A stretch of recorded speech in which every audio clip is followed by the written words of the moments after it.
One thing you might want to do. Yeah. Little pointer. Yeah. Introduce your guest star. Okay. Do I need to brush my hair? Look. Wasn't the best introduction I've Look, had. does it? It's fine. Group hug. Hi guys, and welcome to another episode of the Bisexy series. And today I'm joined by my co-star, How dare you? the Miss Rosellen Dix. Oh, my subordinate. No, co-star means like equally. Oh, I guess. I don't know, this is a difficult subject to approach. Okay. By erasure, biphobia, and homophobia. Basically, I didn't want to say all these things about biphobia and people go away feeling upset. Okay.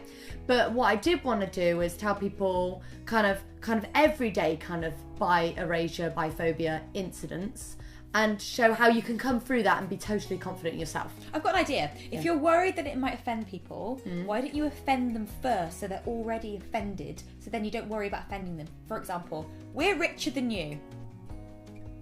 Now they're angry. Yeah. So whatever you do now, they're already they're pissed off. already angry at what I just said. Yeah. So you're fine. Okay. Oh, and by the way, I probably am going to swear in this video because none of my bisexy series are monetized because I say the word bisexual. Thanks, YouTube. So I'm just going to go ahead and swear and say whatever I want. You just have to buy our merch and buy tickets to our tour if you want to fund this channel. Okay, so probably my biggest ever experience of biphobia was when a boy got physically aggressive with me in McDonald's, right? And basically, he'd fancied me in the past, like we'd met. I didn't really want to go out with him. You didn't want to lock in. Yeah. And then he, on a drunken night out, like really early in the morning, I went to McDonald's. What'd you have? I don't think I had anything. Because you had aggression. Because I had aggression. This guy was like jealous or whatever. I don't actually think he was naturally biphobic. I think he just was trying to hold something against me. And basically he started pushing me, physically pushing me, so I fell in McDonald's, classy, and was saying to everyone basically that I'm a slut, I'm a slag because I'm bisexual. And he was like, did you know he said to this guy who I wasn't like even getting with or anything, he was like, did you know she's bisexual, she's dirty bisexual, he called me. Just because you said no.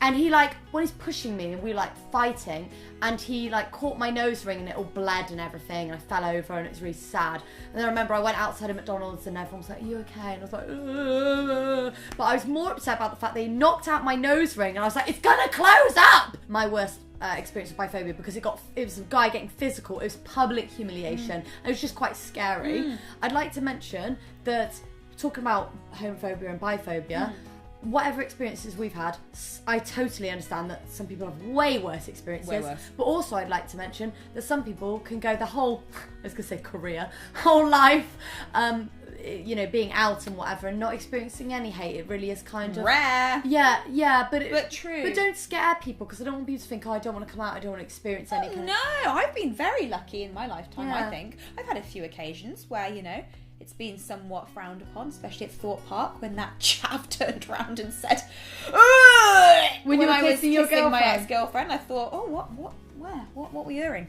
But still, it made me feel very uncomfortable and shameful. And I hate people that make me feel shameful about myself, I felt ashamed growing up sometimes with the idea of being gay before I was out. It didn't last very long. Luckily, I had I feel like a smooth coming out process. Not the same for everyone.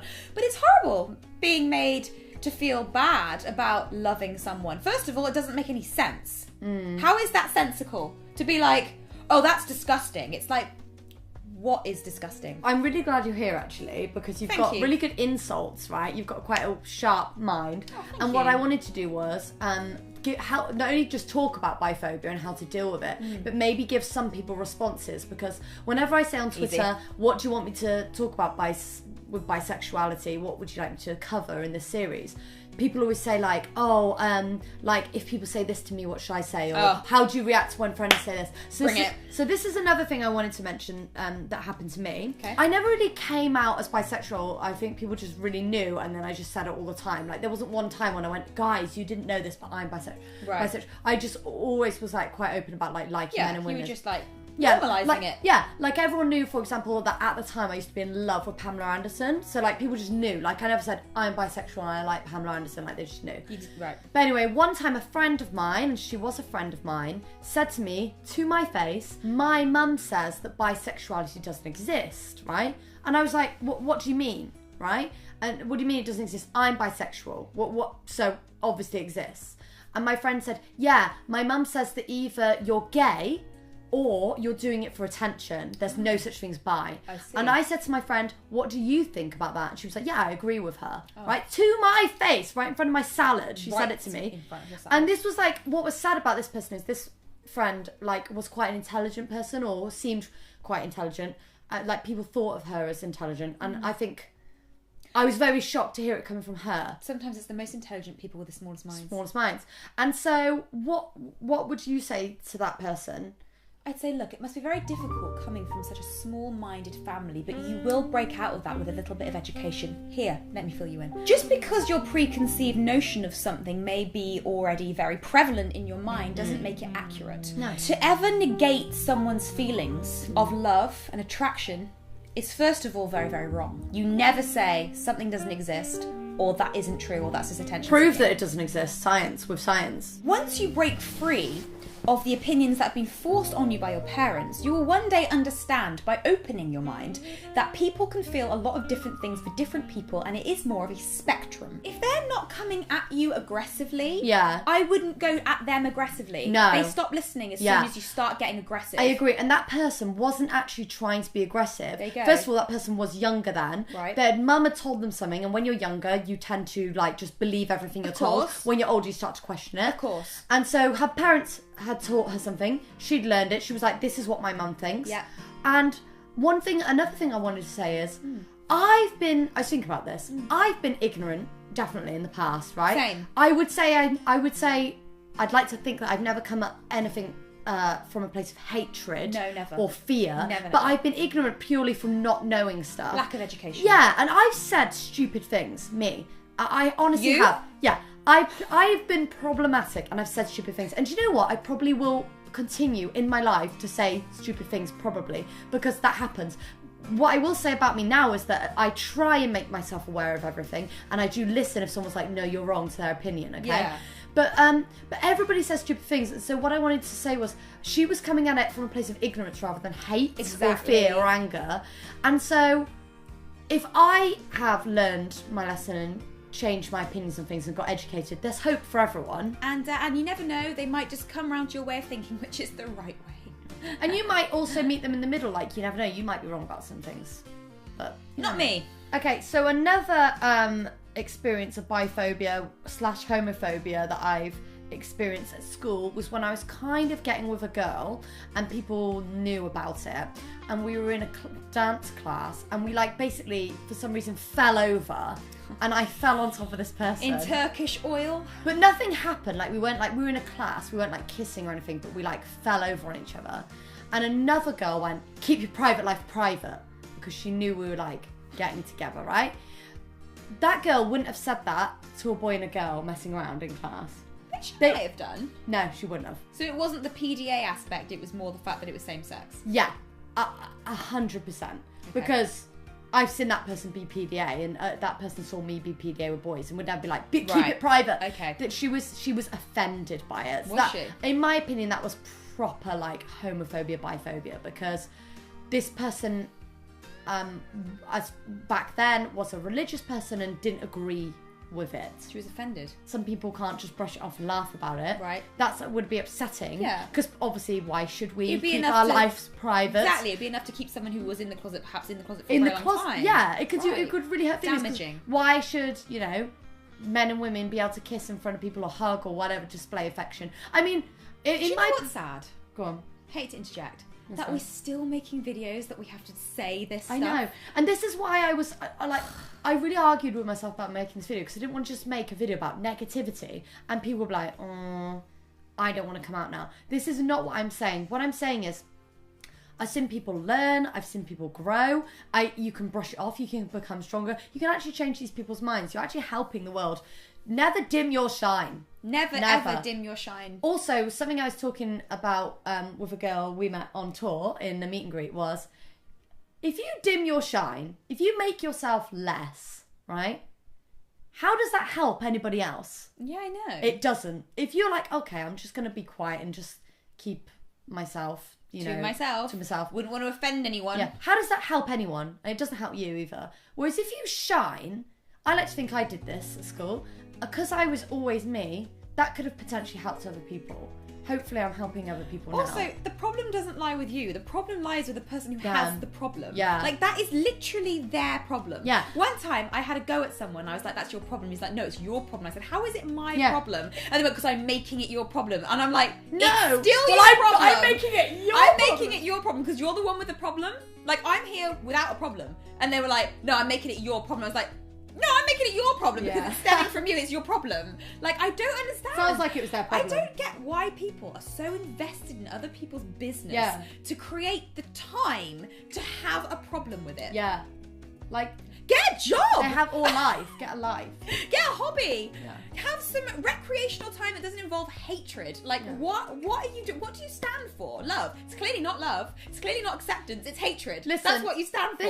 This is what would probably really upset someone. I personally think everybody at the end of the day probably wants to be a good person or see themselves as a good person. Everyone has their own morals, their own high horse that they like to jump on.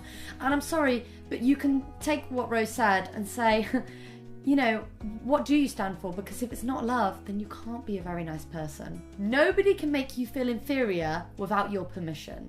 Someone can say something horrible to you and you can let it get to you. This is a huge lesson to learn in life. I'm still learning it. You can go home and let it get to you and think about it and get upset and go over it and get angry.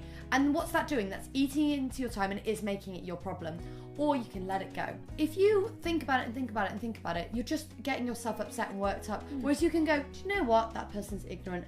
And you have to feel sorry for that person. You do have to feel sorry for that person because they've their got a mind, problem. They not only do they have a problem, one, which is their problem. but also one, they've got a very narrow mind. And also two, if they change their mind, they'll look back and feel embarrassed.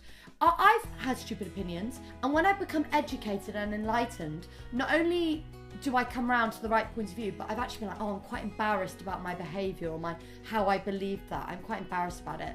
And number three, they may have had an upbringing that taught them against, for example, like taught them homophobia or whatever.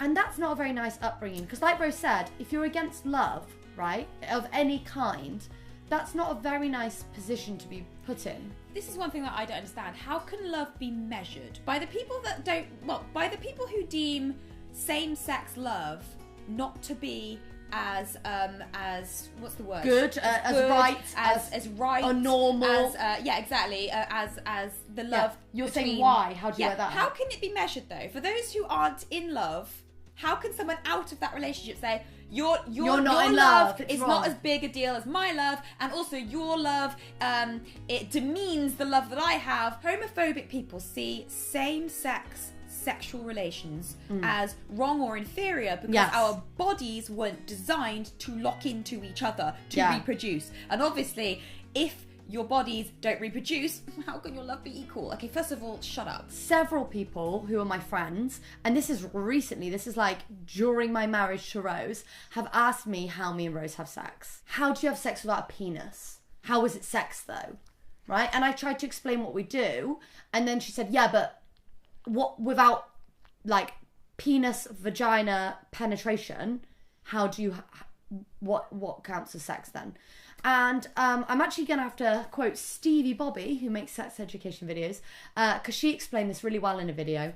All sex is sex, right? You don't need a penis and a vagina to have sex. Oral sex is sex. Foreplay is sex. It's all sex. You don't have to have a penis and a vagina for it to be sex. Mm-hmm. But I think it is kind of phobic and erasing that lots of people I know kind of deem what we do sexually as not sex or as less or as not, and I think they just imagine it cannot be fulfilling if one person doesn't have a penis or both. Guarantee it'll blow your mind. It's like you know what you're saying about they believe that our bodies don't lock in together, so it can't be as good.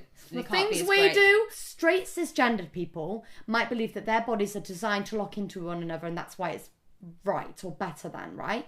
And what I'm saying is, without all those elements, we still lock into each other just fine. Internalized biphobia, which I think I still deal with a little bit, and I try and get rid of it, but it's quite hard. But when I was younger, even though I was 100% confident that I was bisexual, I 100% knew that I could fall in love with a man or a woman. I only ever saw myself ending up with a man, even though I was 100% sure that I was bisexual. Right. I never imagined me not marrying even an option. Yeah, it wasn't. I didn't think it would be an option. I bet you can't even say why that was. I think it was because one reason was because I didn't know anyone, any woman who was married to a woman. No representation. No representation, and not online, not on TV. I didn't have the Ellen show because it was American. I didn't have the right TV channel, so I didn't know she existed. So I didn't know any lesbians. Didn't have the L word back then. Like I didn't know about it. No representation. No YouTube. So how could I have ever pictured myself marrying a woman, or you have to get married? Being it's like you're not even conscious of not being able to picture it. You just don't. Because you just don't. You just believe it's not an option because it's not there. Yeah. It's not presented as a viable option or an acceptable option. Exactly. So therefore, you didn't realise that it ever could be. Yeah, and I'm sure you must have had a little bit of that being gay. Yeah, I do. Knowing. Of course. Because when we first got together and we were talking about marriage and stuff, I was like, nah. Well, whatever, because I didn't really... About gay marriage, about getting married at all, because I just thought, well, it's not the be-all and end-all. But then I realised that it actually was, and that we needed to have, obviously, our equal rights. And I was like, wow, I should be really angry about the fact that we don't have it. Then we had it. But you were born into such a heteronormative society that you grew up with only men and women getting married, and you knew you were gay. So you're probably like, well, I don't care about that. Exactly, and I was like, I won't get married then. You just accepted. Accepted that I won't get married. Yeah, and I could end up with a woman, but we won't be married, you know? Yeah, exactly the same thing. It's terrible that we just accept things without reason.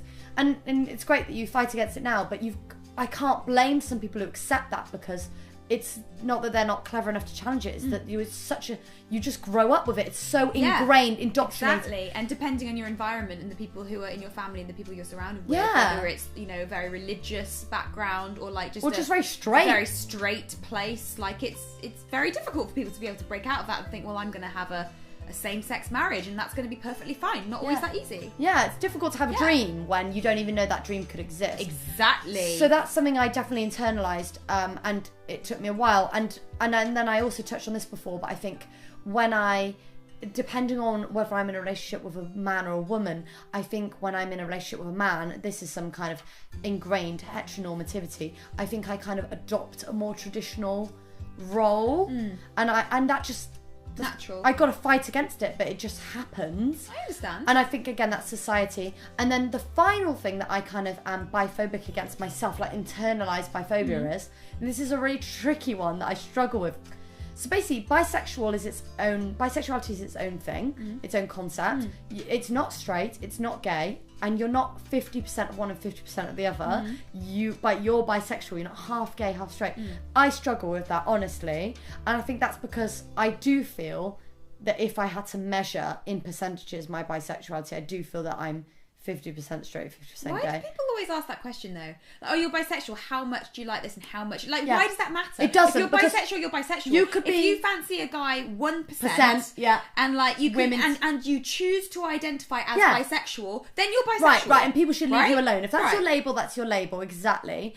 But I don't know why. I just struggle with it because I do. I tell you why I struggle with it. I realise why I struggle with it. It's because I feel that I'm not totally accepted in the LGBT community, and so I find it hard to identify as bi, even though that's not gay. It's in the community, and I don't feel fully accepted. However, I also don't feel accepted in the straight world because I have my friends who go, "Oh, well, how do you, Rose, do it? Oh, that's not sex though." And then I explain, they go, "Yeah, but how do you have sex?" And I'm like, I do see what you're saying, and I do appreciate that you probably don't feel as accepted as I do within the LGBT community. I totally understand, but I will say that I do think it's getting better for bisexual people in the LGBT community because of just general awareness and education, and like these videos, like other people talk on panels about what it's like to be bisexual and how you shouldn't just make these negative preconceived ideas and notions about what it's like to be a bisexual and how sexually promiscuous that must make you is bullshit. And I do believe that message is generally getting out there. So I do believe it's getting better. But do you know what's crazy? I agree with you, and I do believe it's getting better. And I know things vary, like your upbringing, what your parents are like, what your friends are like, where you go to school, where you're born. Like, I get that all these things affect, like, how sexuality is deemed around you and how quickly it's getting better. I know that affects. But what's crazy is there's two reasons I haven't been making these videos in this series as much. One is because it takes a lot of time and research, and I don't want to offend anyone, and I worry about getting it wrong all the time. And I just disclaimer, if I do offend anyone, please tell me about it, and I'm willing to learn. But number two, another reason I didn't make these videos is because I thought, oh well, it's the same old message and everybody already knows about it. But actually, when I went on tour and so many people said, no, it really has helped me, you don't know how much it's helped me, I'm like, oh, I thought this, like, I do believe it is getting better. I've seen it get better with my own eyes, but I thought people didn't need these videos anymore, but they do. They do, but one thing I will say is I understand and appreciate that you're worried about insulting people, whether it's accidentally getting something wrong or erasing something completely not on purpose. But what you have to appreciate also, one thing one person did tell you on tour, is that your opinion is also your opinion, and people want to hear your opinion whether they agree or disagree. Remember, that's very personal to you, and you would never ever try and hurt someone's feelings out of hatred. Just like you said, it's just maybe more of an understanding or opening your mind, and that's okay. That's called discussion. We do that together. It's two-sided. But you have to make sure that never stop making these videos because you're worried about insulting people, because there are a lot of people who need to hear what you're saying. Honestly, that's the main thing that holds me back. Well, I'm offended right now. I really don't want to really offended, and I am going to go off. But what I'd say, the main thing I stand for, when I say, oh, I'll change my opinion if you talk to me, I don't mean that I'm weak-minded and that I'll just change for any opinion. What I mean is, what I stand for is, I want everybody to be happy. I don't care about what gender people want to be, what sexuality people want to be, you know, things like religion, race, none of this bothers me, obviously. And I'm not a special, amazing person for thinking that either. That's how everyone should be.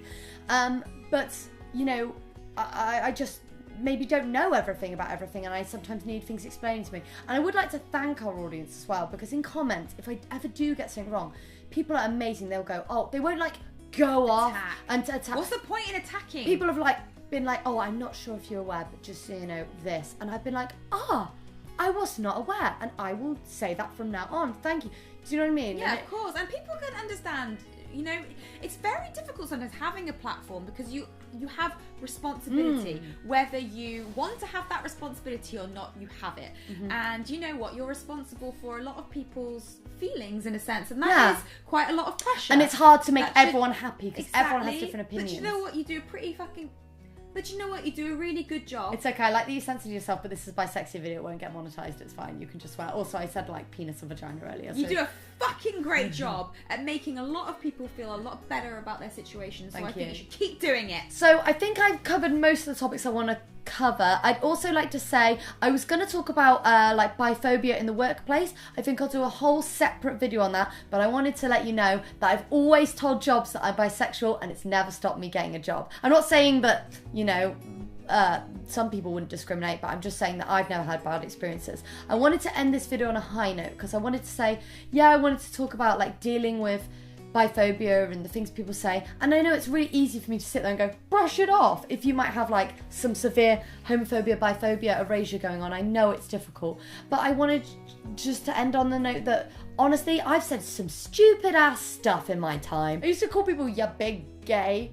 I used to think I was really cool, because I would say gay and I'd spell it with an E on the end. I put G-A-Y-E, I'd be like, gay, that's so gay. It's like, it's pretty gay. I've honestly seen things get better with my own eyes. Yes, we've got a long way to go. Yes, that's a cheesy what's it for a president in the United States. But things are getting better. I'm telling you, they are. Sometimes you need, like, you know, these dark times for people to stand up and say, no more. Yeah, be the change you want to see. Keep on spreading the love.